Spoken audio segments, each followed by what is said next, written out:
¿Cuántos todavía no votan? Bueno, vamos a ver por quién votaré. ¿Ustedes creen que la Biblia nos diga?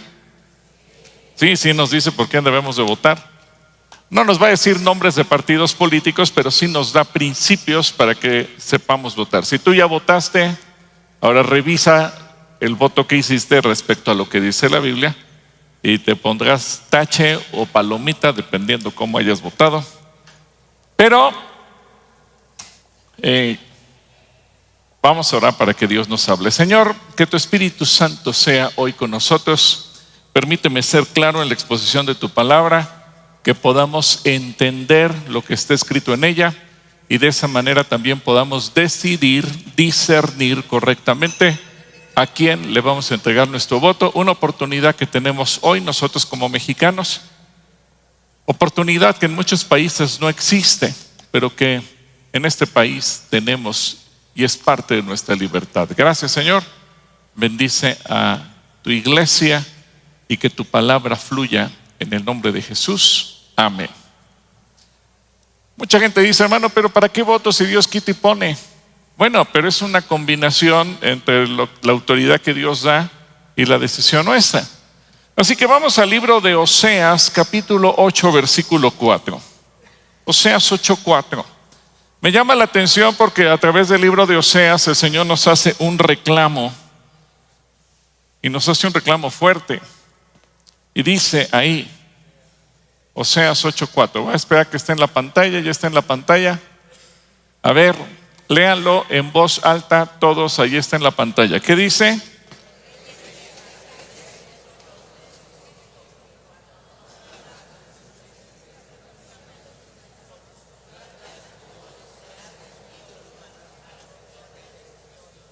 Qué fuerte palabra.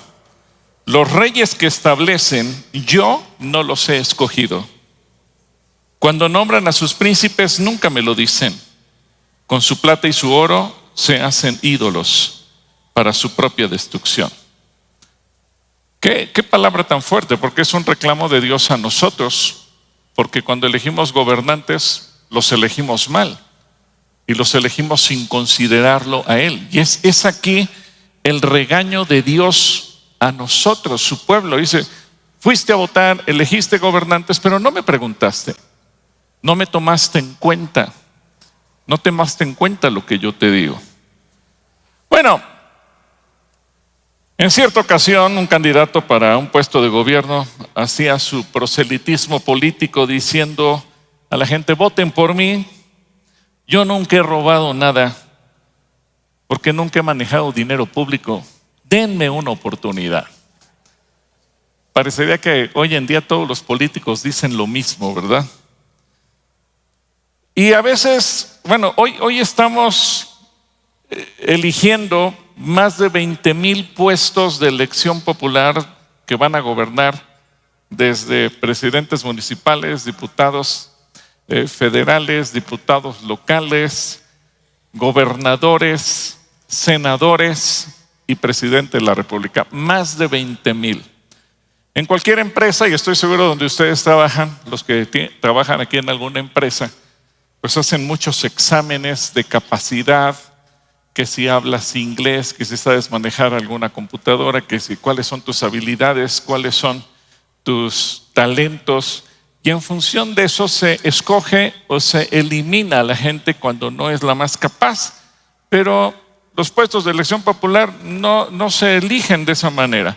Es decir, no vamos a votar por los mejores, sino por los que escogieron los partidos, por equidad de género, por equidad de no sé qué, y ahí están. A lo mejor no son los mejores, pero ahí están.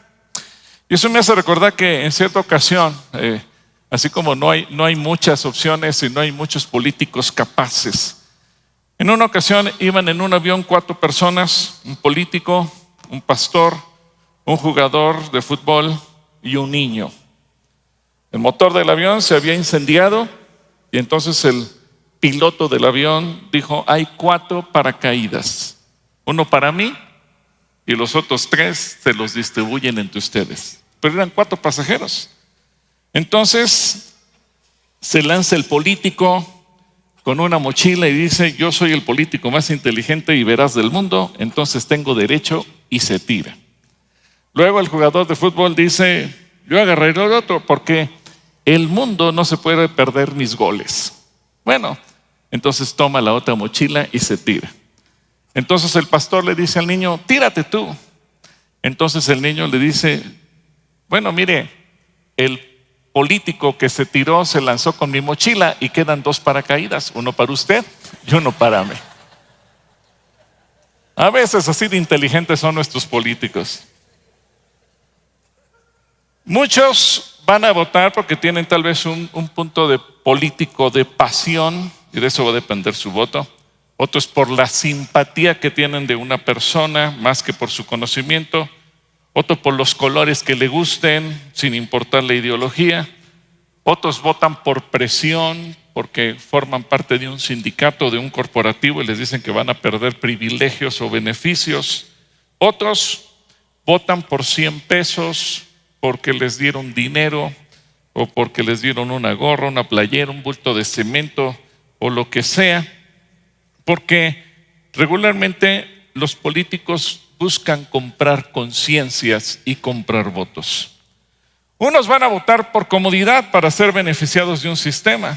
Otros más van a votar influenciados por la publicidad, por las canciones, por las redes sociales. Otros, en cambio, van a votar por el partido que ha sido de simpatía de la familia por muchos años. Muchos ven en el cambio de sexenio la posibilidad de un cambio para México.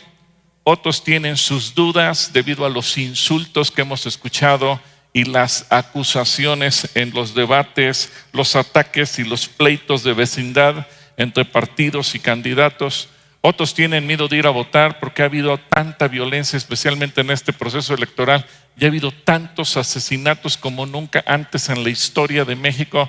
Yo creo que desde la Revolución Mexicana y que se implementó el sistema electoral, nunca había habido tantos asesinatos para gente que quisiera gobernar, desde regidores a candidatos a senadores. Una cosa terrible. Así que muchos dicen: ¿y para qué votar? Sí, yo sé que diremos: Dios tenga misericordia de nosotros. A lo mejor me dirán algunos: no hay ninguna opción que convenza. Y por eso es que deciden abstenerse o anular su voto, o votar por broma, y pues voy a poner el nombre de mi hijo, o de mi esposa, o del Chavo del Ocho, o de algún otro personaje que se me pueda ocurrir. Pero tenemos que salir a votar.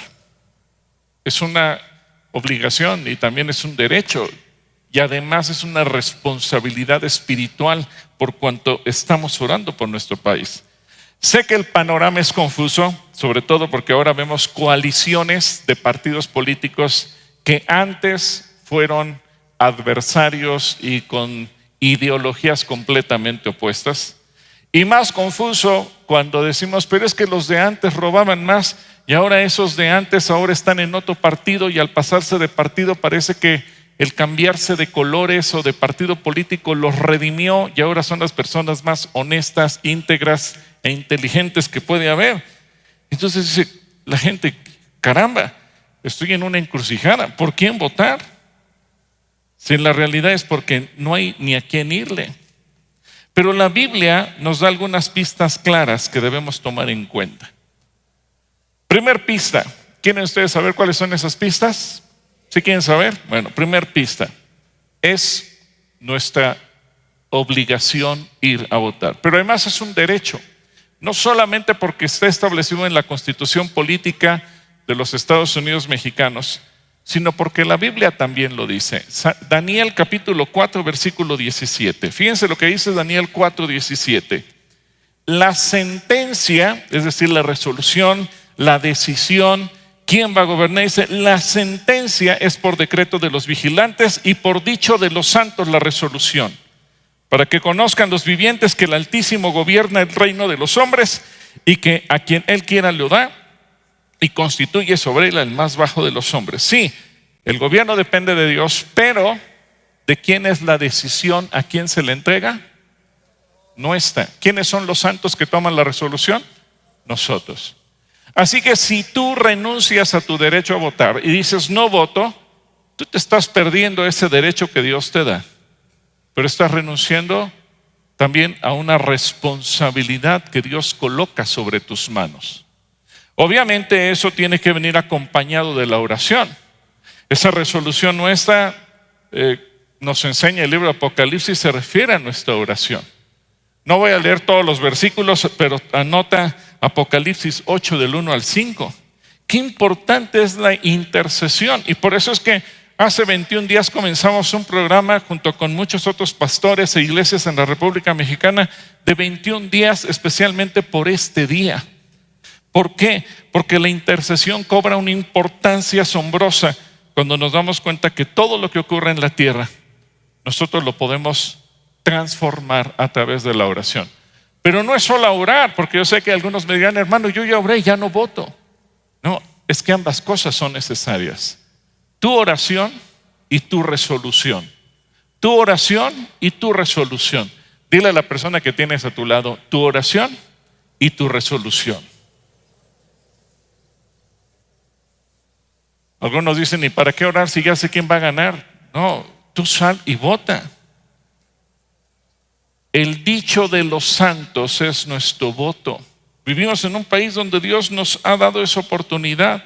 Dios ha delegado al hombre la capacidad de tomar decisiones, de decidir lo que convenga. Ahora, es diferente que a veces decidimos mal, pero Dios nos ha dado la oportunidad, nos ha dado cerebro, nos ha dado voluntad, nos ha dado la capacidad de analizar, de discernir y de decidir. Así que no renunciemos. Recordemos ahora que tuvimos la serie de identidad a imagen y semejanza de quién fuimos creados, de Dios. Y una de las características que nos asemejan a Dios en esa semejanza es la capacidad de decidir. Tú y yo tenemos la capacidad de decidir. En Deuteronomio 30:19 dice, a los cielos y a la tierra llamo por testigos hoy contra vosotros, que os he puesto delante la vida y la muerte, la bendición y la maldición. Hoy 2 de junio tenemos frente a nosotros la bendición y la maldición, la vida y la muerte. ¿Y qué dice Dios? Escoge pues la vida para que vivas tú y tu descendencia. ¿Qué tenemos que hacer tú y yo? Escoger. Dile al que tienes a tu lado, escoge la vida. Escoge la bendición. Ahora, si Dios nos da la oportunidad de escoger, pues hay que decidir bien, no elijamos mal. Es cierto, las autoridades son puestas por Dios porque la autoridad emana de Dios, pero nosotros decidimos quién. Déjame ponerte un ejemplo. Imagínate que el papá le dice al hijo o a la hija, te voy a comprar un carro. Tengo un presupuesto de tanto, es para que no exceda esta cantidad, te voy a comprar el carro, pero elígelo tú. Yo no te voy a comprar el carro que yo quiero, el carro lo voy a comprar yo, con mi dinero, te lo voy a comprar a ti, pero tú vas a ir, revisa todos los carros que hay en este presupuesto y escoge el carro que tú quieras. ¿Quién compró el carro? El papá. ¿Quién lo eligió? Así es exactamente. ¿De quién es la autoridad? De Dios. ¿Quién la elige? Nosotros. Ahora, si el hijo va y escoge un carro chafa, pues no le puede decir, papá, mira, me compraste un carro chafa, porque él lo eligió. El papá lo compró, pero él eligió. ¿Qué pasa si nosotros elegimos gobernantes malos? No le podemos culpar a Dios. Señor, pues tú dices que tú pones a las autoridades y mira qué autoridades nos diste. Dios dirá, espérame, yo respaldo la autoridad, pero tú la elegiste. Y si no la elegiste, no puedes orar por la autoridad, porque eso te resta autoridad espiritual. Si tú no votas, Dios dirá, no voy a escuchar tus oraciones, porque tú renunciaste a la resolución, tú renunciaste a tu derecho. Por eso Dios se queja. Fíjate en diferentes versiones cómo lo dice Oseas 8:4. El pueblo de Israel nombró reyes sin mi consentimiento y príncipes sin mi aprobación. En la nueva versión latinoamericana dice, ellos han puesto reyes, pero no escogidos por mí. Han nombrado príncipes, pero sin saberlo yo. Cada traducción nos dice lo mismo. En lugar de reyes, podría ser, ellos establecieron gobernantes, pero no escogidos por mí. Nombraron a sus autoridades, pero no me consultaron a mí. Así que hoy vamos a elegir presidentes municipales, que son autoridades, diputados locales, que son autoridades, diputados federales, que son autoridades, senadores, que son autoridades. El Estado de México no, pero la Ciudad de México y otros 8 estados de la República van a elegir gobernador, que son autoridades, y vamos a elegir todos los mexicanos presidente de la República, que en esta ocasión será presidenta de la República, que son autoridades. Así que digamos que esa es la debilidad de la democracia. La fortaleza, que nosotros podemos decidir. La debilidad, que a veces decidimos mal, y entonces ya nos chutamos 3 o 6 años malos, pésimos, terribles, y luego estamos sufriendo.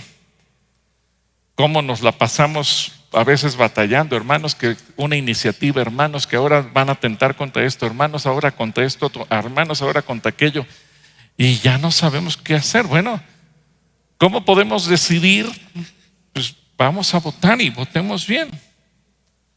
Cuando dice que el Altísimo gobierna, indica que toda autoridad es respaldada por Dios. Romanos 13, versículos 1 y 2 dice: sométase toda persona a las autoridades superiores, porque no hay autoridad sino de parte de ¿quién? ¿De quién? De Dios. Y las que hay por Dios han sido establecidas, de modo que quien se opone a la autoridad, a lo establecido por Dios resiste, y los que resisten acarrean condenación para sí mismos. La única salvedad que nos da motivo para resistir a la autoridad es cuando la autoridad nos manda a hacer algo malo.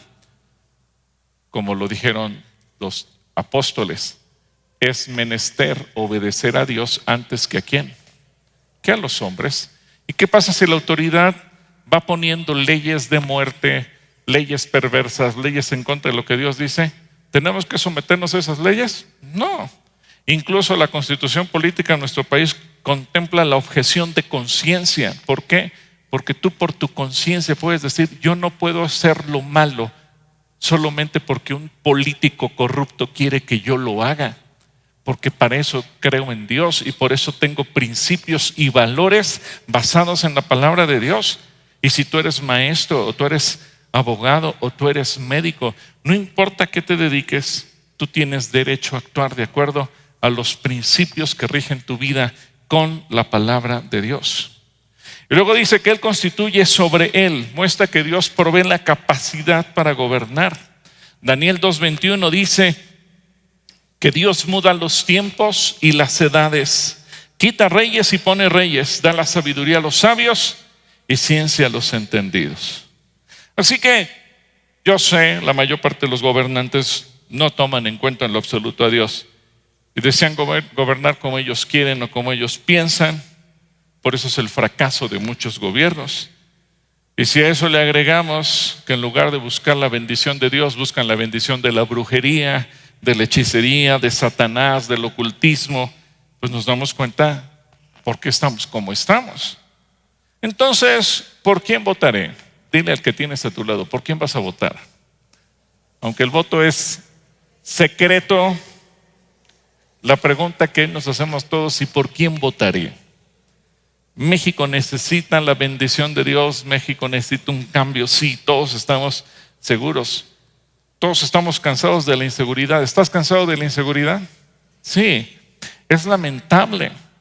Miren, ahorita se acusa a Israel de genocidio por los muertos en Gaza. ¿Saben que hay más muertos en México que en Gaza? O sea, bien podrían acusar a México de genocidio por la cantidad de muertos que tenemos. Y lo peor de todo, no estamos en guerra. No hay un solo país en guerra. Ucrania, que ha sido invadido por Rusia, tiene menos muertos que México. ¿Quién no se pregunta? ¿y tú y yo como mexicanos ya nos acostumbramos a vivir así y decimos que está bien. Qué terrible que muchas veces la gente, su felicidad depende de quien gobierna o del dinero que recibe del gobierno. ¿Qué dice la Biblia? ¿Qué dice la Biblia? Antes de ver por qué votar, de acuerdo a lo que dice la Biblia, yo sé, esto es un elemento que a todos nos preocupa y que se busca combatir, que es la corrupción. Dile al que tienes a tu lado, la corrupción. ¿Se acuerdan que hubo un presidente que decía la corrupción somos todos? ¿Se acuerdan de otro presidente que dijo, pues la corrupción es cultural? ¿En qué momento una persona deja de ser corrupta? El día que le entrega su vida a Jesucristo. Yo estoy convencido, la única manera en que una persona puede dejar de ser corrupta es el día que tiene un encuentro con Jesucristo y le entrega su vida, le entrega su corazón y entiende que la corrupción es un pecado. Mientras no se entienda eso, la gente va a seguir siendo corrupta. ¿Están de acuerdo conmigo? Así que si el candidato te dice, voy a acabar con la corrupción, no le creas. Sobre todo si ese candidato no confiesa que Jesucristo es el Señor. ¿Por qué? Pues porque así es el ser humano. Es más, en primer libro de Samuel capítulo 8, el Señor le advierte al pueblo de Israel acerca de la corrupción de los gobernantes. Cuando le dijeron, Señor, danos rey, está bien, les voy a dar rey. Y todo el capítulo 8 el Señor les da una advertencia. No voy a leer todo el capítulo 8, pero te lo voy a platicar en poquito tiempo. El Señor les dijo, los gobernantes, y este es un principio para todos los gobiernos de todos los países del mundo, los gobernantes se van a aprovechar de ti, te van a robar para darse ellos la vida, los lujos y los excesos que tú no tienes. Y así sucede. Ve a los gobernantes en turno, ve a sus familiares y te vas a dar cuenta que tienen las propiedades, los lujos y los excesos que nadie tiene. Y que hablan de millones y millones y millones de pesos y de dólares, como a lo mejor tú y yo hablamos de 100 o de 200 pesos. Así es la corrupción. Los gobernantes se van a tratar de enseñorear, de montar sobre el pueblo. Jesucristo lo dijo en Mateo 20:25. Fíjate cómo Jesús lo dijo.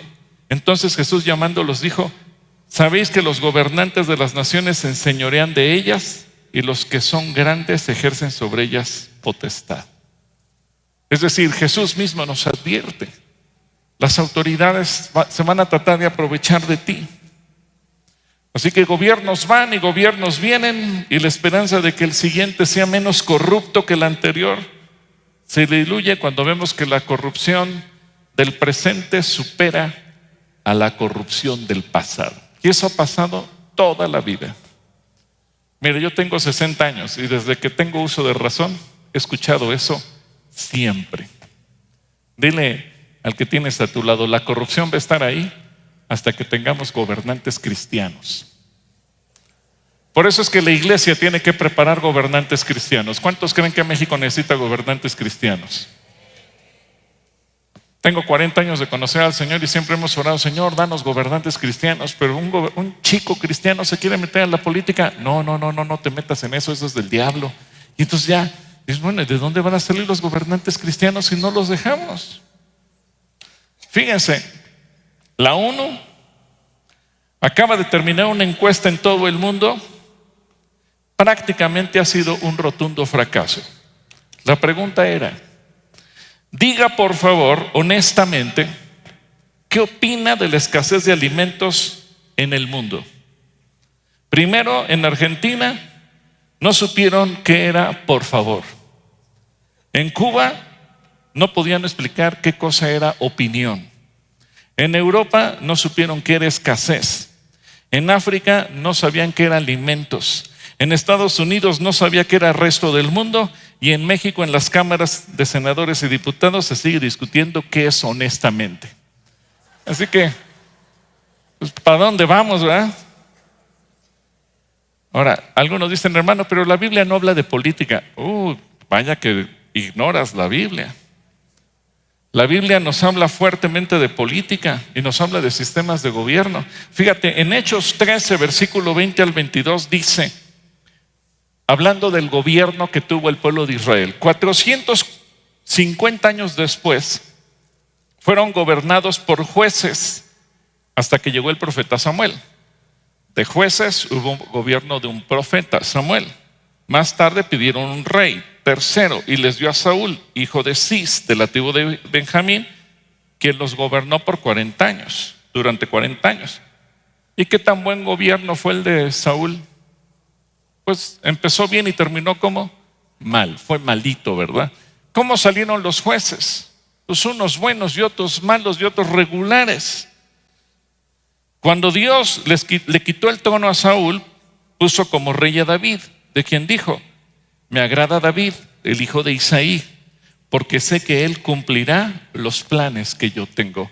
Qué importante es que entonces el gobernante pueda tener la perspectiva de Dios para que cumpla con los planes de Dios. Ahora, no importa si el sistema es democrático, parlamentario o cualquier otro, lo importante es que quien gobierna pueda ser un instrumento de bendición para el pueblo, como lo fue David. Así que los libros de primero de Reyes, segundo de Reyes, primero de Crónicas, segundo de Crónicas, si te das cuenta, hablan de gobierno, hablan de política. Y nos dicen, si el gobernante en turno era bueno, el pueblo estaba bien. Si el gobernante en turno era malo, el pueblo estaba mal. Si esos libros se escribieran hoy, en el siglo XXI, en nuestro contexto cultural, tal vez no se llamarían primero de Reyes y segundo de Reyes. Tal vez se llamarían primero de presidentes y segundo de presidentes, o primero de primer ministros y segundo de primer ministros. Porque hoy son los que gobiernan. Hoy no tenemos reyes en la mayor parte de los países del mundo. Sí, hay algunos. Así que cuando tú y yo vamos a votar, tú tienes que tomar principios espirituales más que políticos. Eso es lo que nos enseñan estos libros de Reyes, primero y segundo. Y es lo que voy a tratar de resumirte en los siguientes puntos que tenemos que revisar. Principios espirituales más que políticos. Dile al que tienes a tu lado, principios espirituales más que políticos. 1 Timoteo 5:21 dice, te encarezco delante de Dios y del Señor Jesucristo y de sus ángeles escogidos, que guardes estas cosas sin prejuicios, no haciendo nada con parcialidad. Al momento de salir a votar, considera los principios espirituales de la gente que nos quiere gobernar, los candidatos y las candidatas. Si en lugar del nombre del partido tuvieras una hoja que te señale ese candidato, qué representa, qué hace, qué practica. Y mira que muchos de esos candidatos los hemos visto en las noticias, en los medios, en las redes sociales. Si sus características espirituales son de ocultismo, muerte, ateísmo, satanismo, criminal, ¿le darías tu voto? Evidentemente que no. Cuando un candidato te dice, yo no creo en Dios, ¿le darías tu voto a un hombre o a una mujer que no cree en Dios? Desde luego que no. Oye, pero te doy dinero, vota por mí. Te da dinero, pero sabes que no cree en Dios, pero sí cree en el diablo. ¿Qué dices? ¿Le das tu voto? Creo que más vale la dignidad delante de Dios. Señor, ¿de dónde vendrá mi socorro? Mi socorro viene de Dios, no del presidente. Mi socorro viene del Señor que hizo los cielos y la tierra, no de un partido político. Mi socorro viene del Señor, no de ningún hombre. Pero es una convicción que tú y yo debemos de tener. Teniendo este contexto, tienes que preguntarte, ¿qué concepto tiene el candidato o el partido político o la candidata en turno? ¿Qué concepto tiene de Dios? ¿Qué concepto tiene de Dios? Malaquías 3:18 dice: entonces os volveréis y discerniréis la diferencia entre el justo y el malo, entre el que sirve a Dios y el que no le sirve. ¿Qué concepto tiene de Dios? Como vivimos en un estado laico, históricamente muchos presidentes han negado decir en qué creen. Hay historias que si creían en una cosa, que si creían en la otra, pero como guardaban el estado laico, nunca los vimos profesar su fe ni en un sentido ni en otro, salvo los chismes, las leyendas, que seguramente muchas cosas eran ciertas, pero ninguno de ellos nunca dijo en qué creía o en qué no creía. Pero ¿qué pasa cuando hoy vemos que abiertamente se practica el ocultismo, la brujería, la hechicería? Hubo uno que hace un par de meses se atrevió a decir: mejor confiemos a México a Satanás. ¿Tú votarías por esa persona? Ten cuidado.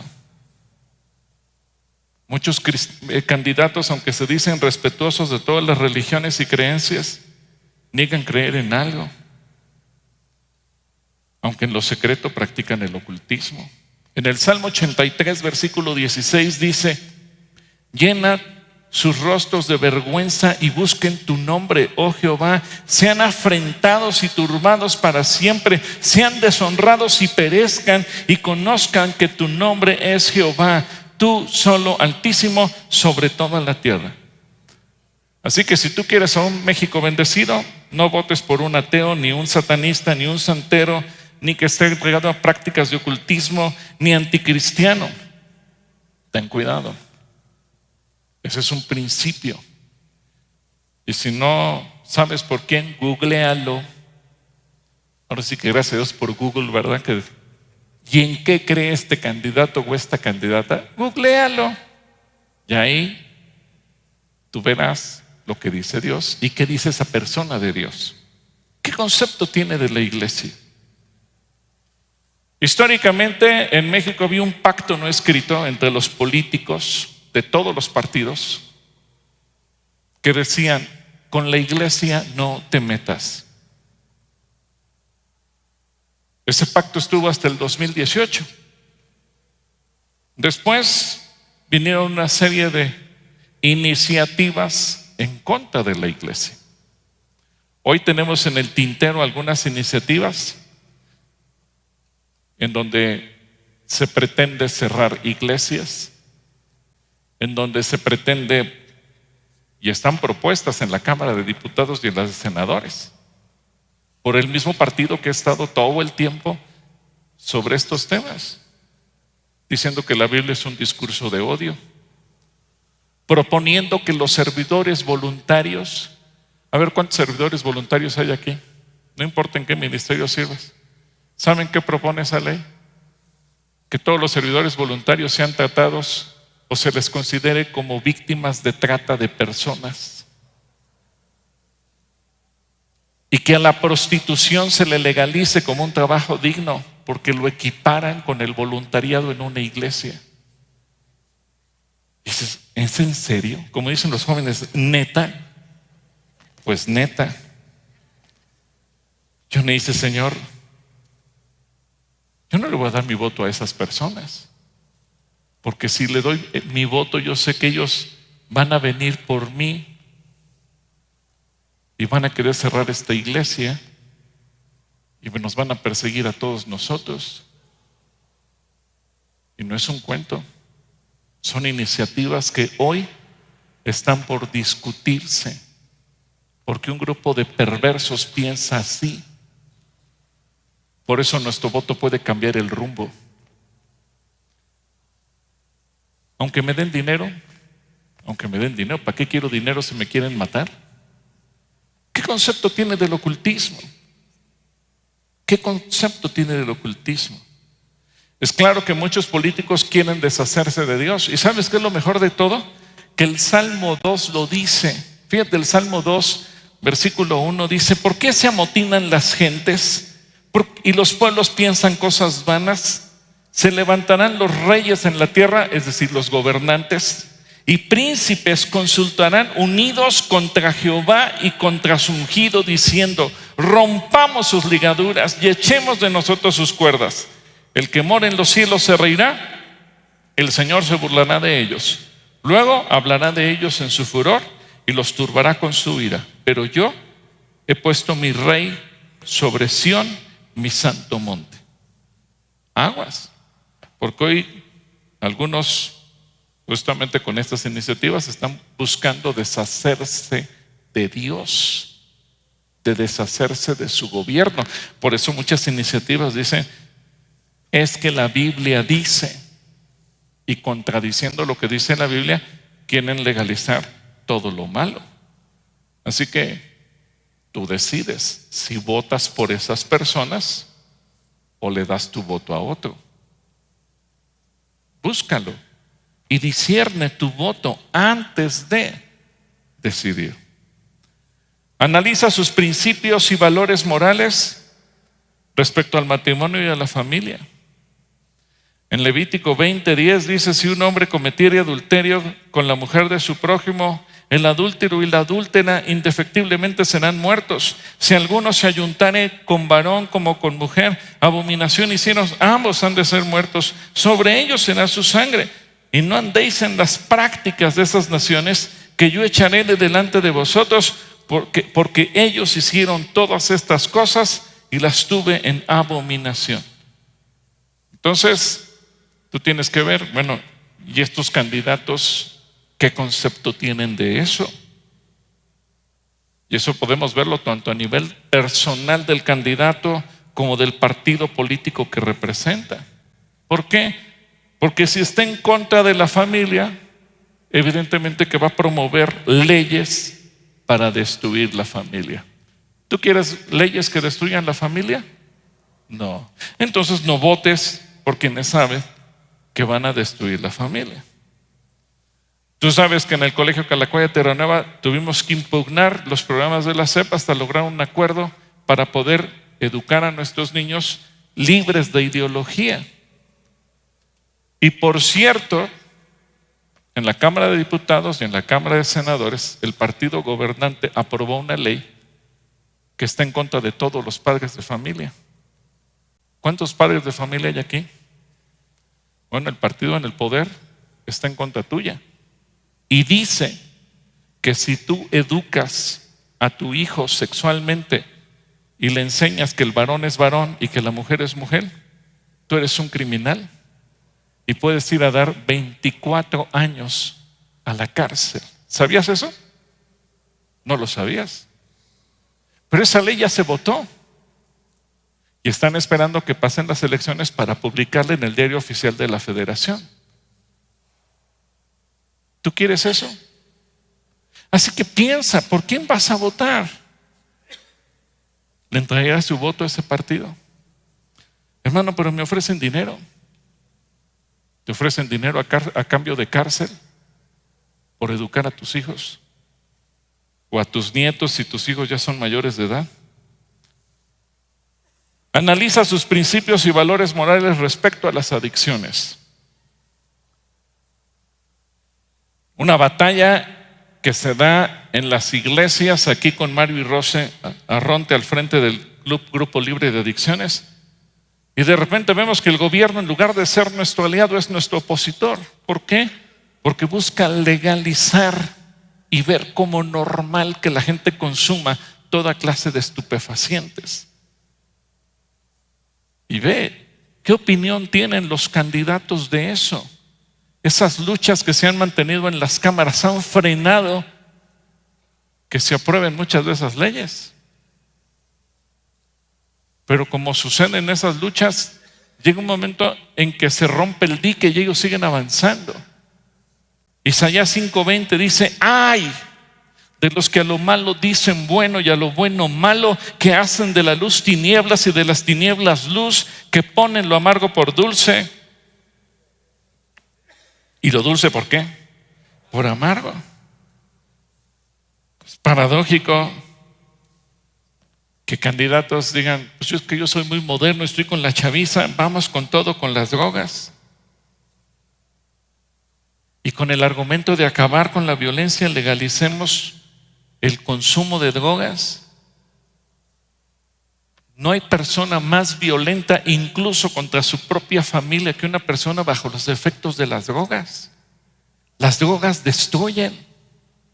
¿Cómo entonces le voy a dar mi voto, aunque me regale dinero, a un candidato que yo sé que quiere destruir al país legalizando las drogas? Vea qué concepto tiene respecto de la vida, de la muerte, de la eutanasia y del aborto.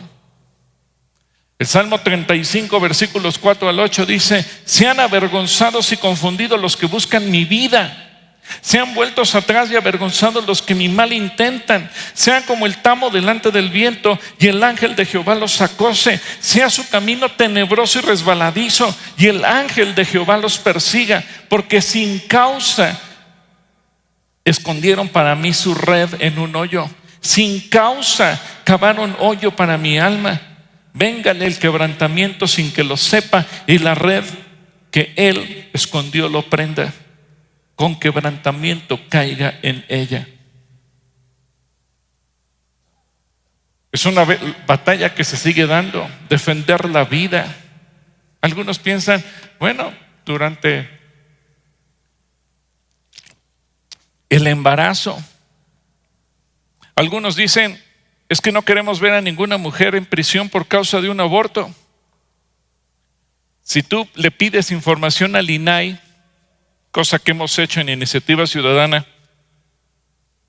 ¿cuántas mujeres están presas en cárceles municipales o federales por causa del aborto? ¿Cuántas creen?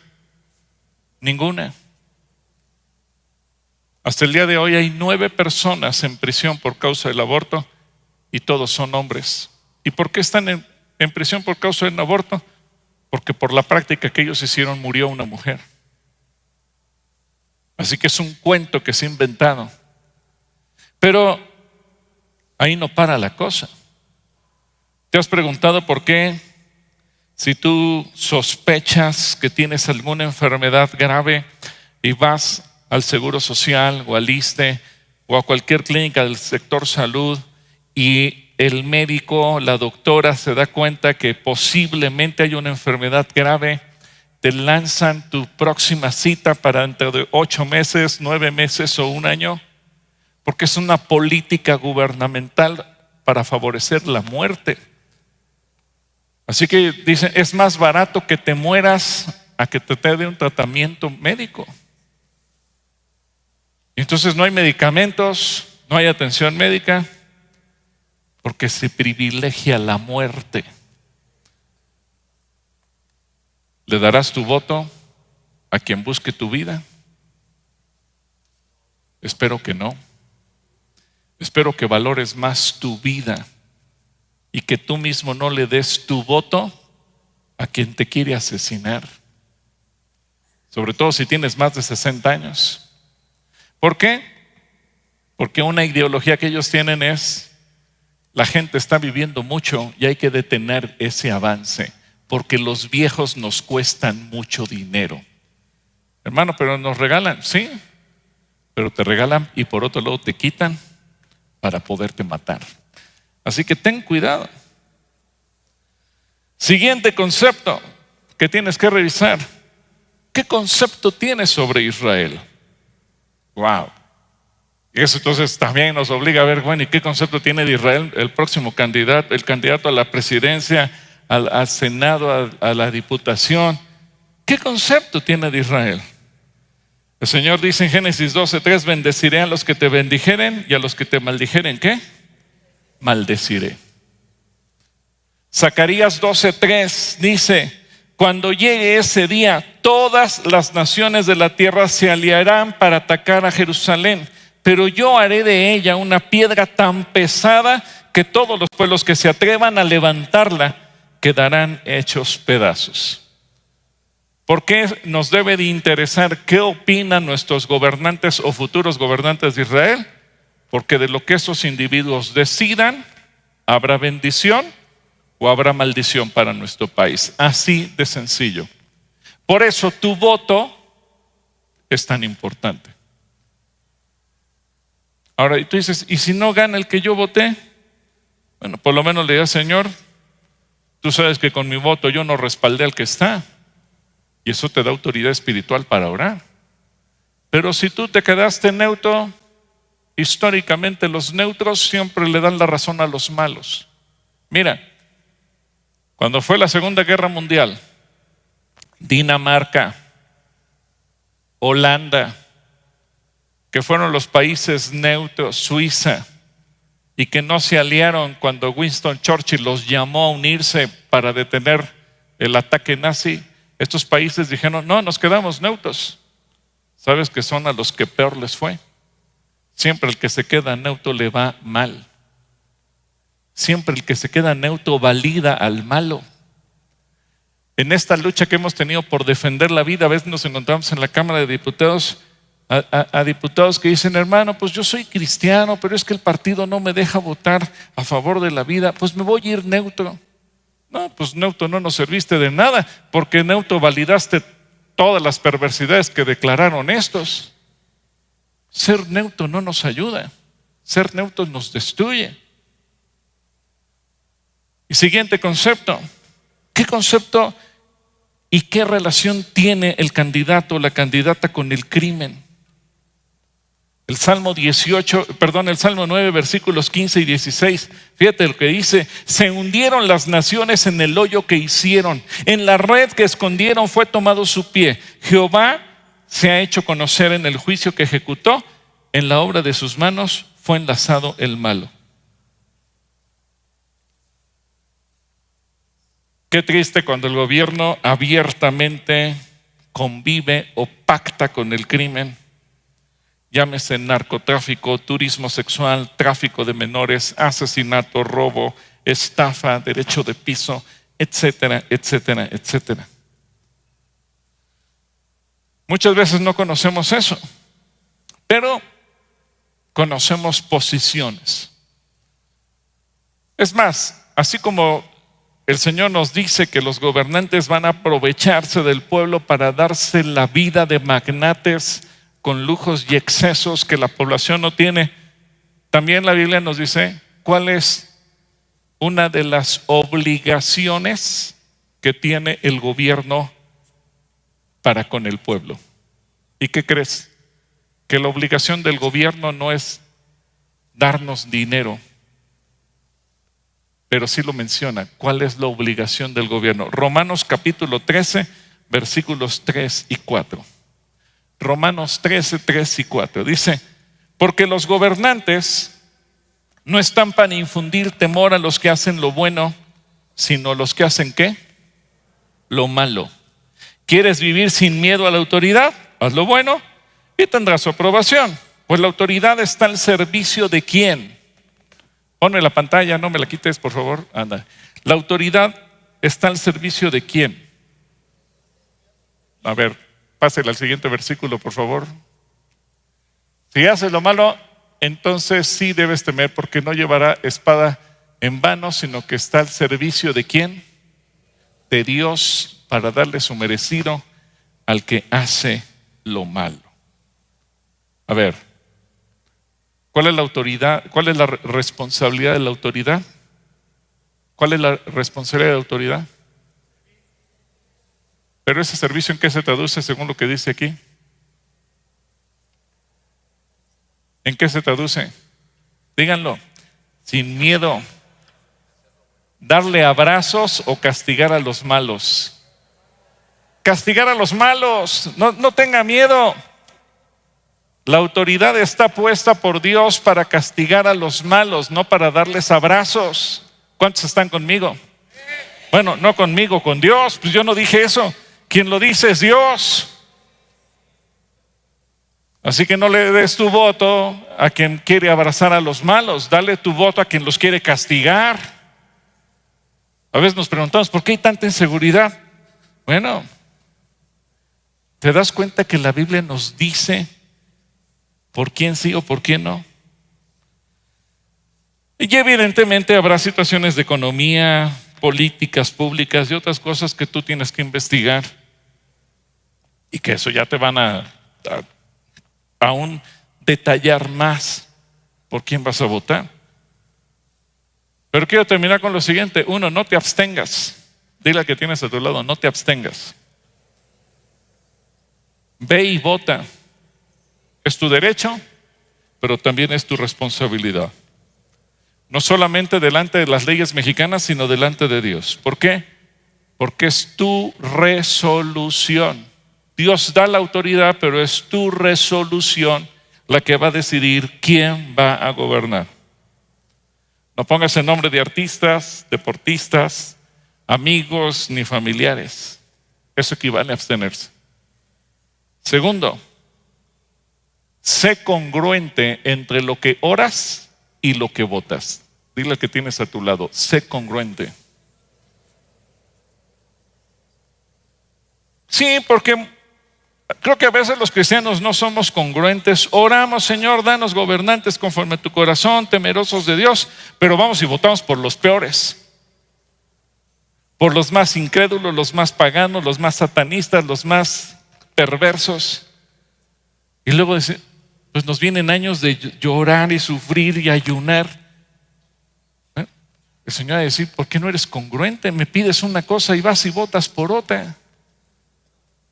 Sé congruente. Tercero, busca influir en sus decisiones.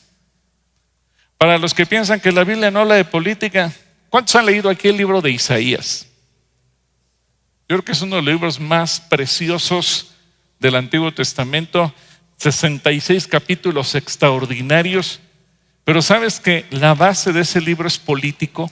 ¿Por qué? Porque Isaías comienza diciendo que él ejerció su ministerio durante los reinados o gobiernos de Usías, Jotam, Acaz y Ezequías. Jeremías dice, y comienza así su libro diciendo que su ministerio se ejerció durante Josías, Joacim y Sedequías. ¿Por qué nos mencionan a estos reyes? ¿Qué nos importan a nosotros? Porque los mensajes de Dios estuvieron dirigidos a las autoridades. Que esos mensajes dirigidos a las autoridades después se recapitularon y que hicieron parte del libro que hoy en día integra la Biblia. Es otra cosa. Pero el mensaje original estaba dirigido a la autoridad en turno, diciéndole, ¿hiciste bien o hiciste mal? Haz esto o deja de hacer aquello. Por eso nos enseña la verdadera labor profética de la iglesia, es decirle a la autoridad cuando está bien o cuando está mal. Tú y yo como conjunto, tú y yo como personas, hemos de ser los Isaías o los Jeremías de nuestro tiempo. Ay, hermano, ¿y si me meten en la cárcel? Sí, a Isaías lo metieron a la cárcel porque no se quedó callado. Incluso Isaías le dijo, Señor, ya no me mandes, ya no quiero hablar de parte tuya, me da miedo. Pero dice, pero había un fuego en mi corazón que consumí y no lo podía apagar. Así que busca influir en las decisiones. Y 4, ora por ellos. Ora por las autoridades. En cuanto sepamos los resultados, ora por ellos. Y si no gana por el que voté, ora por ellos. Ora para que Dios les dé sabiduría, para que Dios les dé inteligencia. Ora para que no sean tan perversos. Proverbios 11:14 dice, fíjate qué interesante este versículo, sin liderazgo sabio, ponme la pantalla por favor, sin liderazgo sabio. ¿Qué le pasa a una nación cuando no tiene liderazgo sabio? Se hunde. La seguridad está en tener muchos consejeros. Así que tú y yo tenemos que orar por nuestros gobernantes para que sean, ¿qué? Sabios. Dile que tienes a tu lado, ora por los gobernantes para que sean sabios. Así que oramos por nuestras elecciones. Sabemos que la solución de nuestros problemas no depende del partido político, depende de Dios. Por eso dice el Salmo 75, 6 y 7, porque ni del oriente ni del occidente ni del desierto viene el enaltecimiento. Mas Dios es juez, a este humilla y a quien enaltece. ¿De dónde va a venir la salvación para México? De nuestro Señor, no de ningún hombre. Sí, necesitamos gobernantes, los necesitamos. ¿Tenemos la responsabilidad? Sí, tenemos la responsabilidad. Ahora hay que ejercerla bien. Y termino con 3 breves reflexiones. Ve hacia dónde se dirigen los candidatos, es decir, cuáles son sus objetivos. Si ellos se dirigen a una dirección opuesta a los principios de Dios en la Biblia, ahí va a llevar al país. ¿Y qué crees? Que ahí nos va a llevar a todos, porque nos va a meter en esas leyes. Segundo, ¿qué está construyendo con su vida? Es decir, ¿cuáles son sus propósitos? Si no está construyendo nada, pues está destruyendo valores. Así lo va a hacer con el país. Ni va a construir nada y va a destruir valores. Y entonces va a arrastrar al país al estancamiento y a la decadencia. Y tercero, ¿de qué está hecho? Es decir, ¿cuál es su identidad? Porque si no se identifica con Dios, de antemano tenemos garantizado un pésimo gobierno. Si no sabes de qué está hecho, pues simplemente va a tener una respuesta ante los problemas como víctima, culpando a los demás, y notarás cómo reacciona cuando vienen los malos momentos que regularmente en todo gobierno y en todo país acontecen. Por eso yo te quiero invitar a que en esta hora te pongas de pie. Oremos por México. Oremos por México. Señor, oramos por México.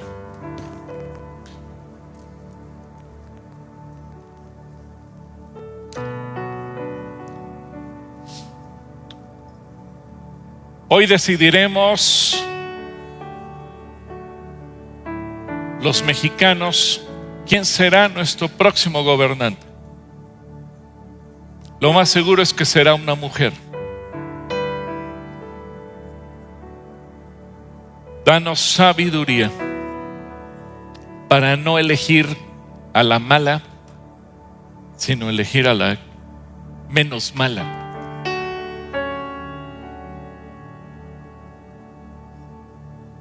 La que por lo menos tenga un concepto tuyo en su corazón. La que por lo menos no vaya a Satanás. En tu palabra nos enseñas que hubo grandes líderes mujeres en Israel. Débora, una mujer temerosa y que hizo cosas extraordinarias en tiempo de los jueces.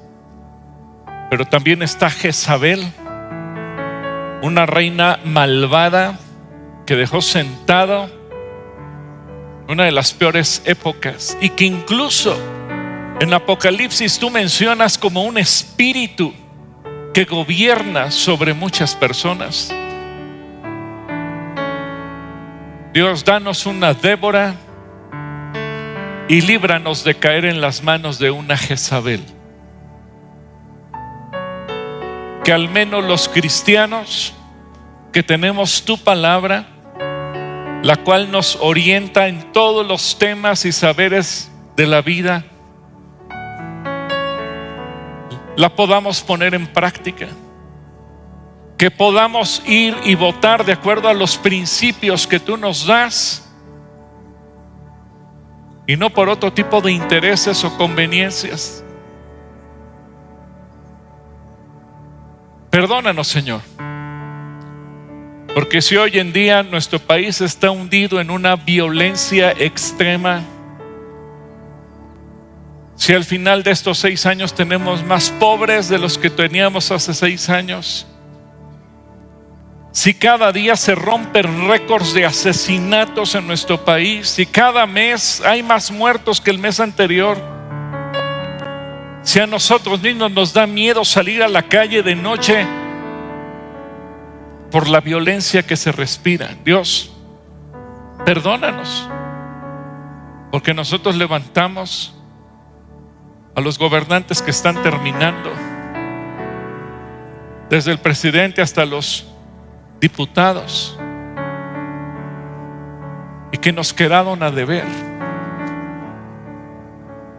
Perdónanos, Señor, porque como dices en Oseas 8:4, establecimos autoridades, pero hoy nos damos cuenta que esas autoridades definitivamente no fueron puestas por ti. Por eso te pedimos perdón. Y te pedimos, Señor, que nos mires con ojos de misericordia. Bendice a México. Perdónanos, porque hoy en día México está en la mesa del juicio de las naciones, como dice Zacarías, porque abiertamente nos hemos puesto como enemigos de Israel. Perdónanos, Señor, porque levantamos autoridades nosotros que odian a tu pueblo. Perdónanos, Señor, porque sabemos que la sentencia está escrita y que esa piedra pesada en este momento está colgando sobre México, y en cualquier momento tú la puedes soltar y nos puede destruir. Pero estoy seguro que no la has soltado por amor a tu iglesia, porque tu iglesia hemos orado, hemos intercedido, hemos bendecido. Señor, sostén esa piedra y no permitas que caiga sobre nuestro país. Por eso te pedimos perdón y danos un tiempo de gracia para poder influir en las autoridades y México no caiga en la maldición de ser enemigo de tu pueblo. Señor, hoy está en juego el destino, y no te podemos culpar a ti, porque tú nos das a nosotros el derecho, nos das la capacidad, nos das la responsabilidad, nos das el privilegio de elegir. Y solo te podemos decir, Señor, danos inteligencia para elegir bien, por el bien de México. En el nombre de Jesús, amén. Ahora dile al que tienes a tu lado, ve y vota. Y si ya votaste, espero que hayas votado bien. Y si no votaste bien, pídele perdón a Dios. Bueno, los dejo con Rubén y Carlita. Muchas gracias.